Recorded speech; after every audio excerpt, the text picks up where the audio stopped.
1 March.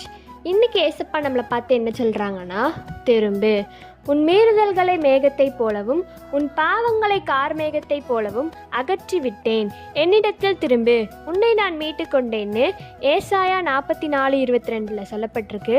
நம்ம மீறுதல்கள், அதாவது நம்ம செஞ்ச தப்புகள் எல்லாத்தையும் ஏசப்பா மேகத்தை போல, அதாவது மேகம்னா உலகத்தில் அது போய்கிட்டே இருக்கும் வானத்தில், அது மாதிரி ஏசப்பா நம்மளோட மீறுதல்களை போக வச்சுக்கிட்டே இருப்பாங்க.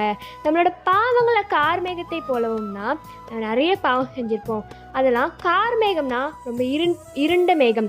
அந்த இருண்ட மேகம் வந்தாலே மழை பெய்ய போகுதுன்னு அர்த்தம். அப்போது நம்ம மழை பெஞ்சால் அந்த இருண்ட மேகம் எல்லாம் போய் வெளிச்சமாயிரும். அது மாதிரி ஏசப்பா நம்ம வாழ்க்கையில் நம்மளோட பாவங்களை கார்மேகத்தை போல் அகற்றி விட போகிறாங்க. இன்றைக்கி ஏசப்பா அவங்கள்ட்ட என்ன சொல்கிறாங்கன்னா, என்னிட திரும்பு, நீ என்கிட்ட வா மகளே மகனே, உன்னோட பாவத்தை நான் மன்னிச்சிட்டேன், உன்னை நான் மீட்டு கொண்டேன்னு சொல்கிறாங்க. யாரெல்லாம் பாவத்தில் இருந்து சிக்கி கொண்டிருக்கீங்களோ ஏசப்பா இன்றைக்கி உங்களை பார்த்தா சொல்கிறாங்க.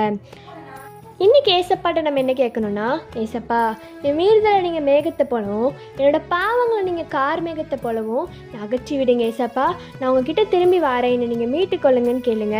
ஏசப்பா கண்டிப்பாக மீட்டுக்கொள்ளுவாங்க. By truth of mercy, have a sweet Sunday.